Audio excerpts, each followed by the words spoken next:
از این خانه در شهر کولاب در یک روز 3 تابوت برآوردند. پیکری خواهران زهرا و تهمینه، یکی مادر 2 فرزند، دیگری حامله و خواهرزاده 6 ساله آنها را شب 2 اپریل در خانه پدر پیدا کردند.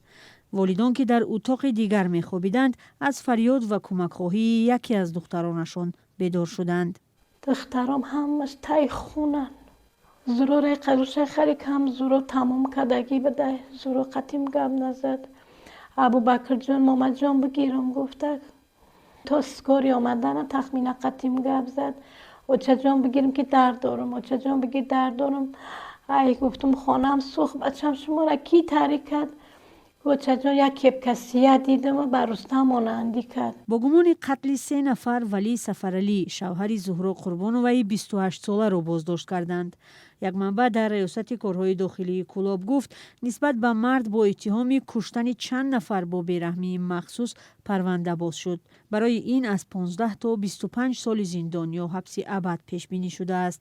به نقل والدان، زهرا بدیل تکوب نوبتی شوهر به نزد آنها برگشته تلاش داشت با حکم دادگاه جدا شود. تهمینه دختر دیگری خانواده برای تولد طفل نخستین خود به منزل پدر آمده بود. زهرا در عریضه به دادگاه سبب تصمیمش را کوتاه موافق نآمدن خصلت‌ها گفته است، ولی نزدیکان میگویند شوهرش بارها او را لطکوب و تهدید کرده است. سفرگل دولت و مادر او از یک حادثه پیشین یاد آورد. دخترچم گرستگی بی‌نسلینی میگم بچم با چی با گرستگی میگه چای حوالی مرا بین میگه مرا چیکارم کرده ما که مادرم ما میبینم ما میسوزم مخی کرتا دراندگی قرتق جب کردگی لودن جقیدگی همه سیاه کبود در سر زدگی همه سیاه کبود تنو سیاه کبود. والدان میگویند با این اندیشه که خانه دخترشون ویران نشود دخالت نکردند. موقع جانب مرد به این گفته ها معلوم نیست و حادثه قتل زهرا و خواهرش را دادستانی شهر کولاب تحقیق دارد. 2 فرزند خردسال زهرا در تربیه خواهر دوگانی که مادرشان فاطمه ماندند. فاطمه که در روسیه بود در این فاجعه همراه با خواهران یگانه پسرش را هم از دست داد. به گفته تحلیلگران امکان پیشگیری از آن وجود داشت و اگر تهدیدها به زن جدی گرفته میشد کار به اینجا نمی رسید. جای داشتن تهدید کشتن 100% زود به مقامات حفظ حقوق به شعبه کارهای داخلی جای زیست با عریضه مراجعت کرده عرض کردن ضرور می باشد، چنانچه تهدید کشتن جوابگیری جنایتی را پیش بینی می کند. خود تهدید کشتن.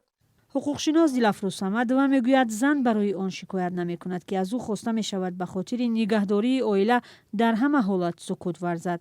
چنانچه از یک طرف حالتی هست که آنها باید که خود را حمایه کنند، از طرف دیگر آنها وظیفه دارند که عائله خود را نگاه دارند و چنین حالتی دشوار برای حمایه کردن منفعت‌های آنها مانعگی می‌کند و محض چنین زنها به حمایه نفران نزدیکان او محتاج می‌باشند.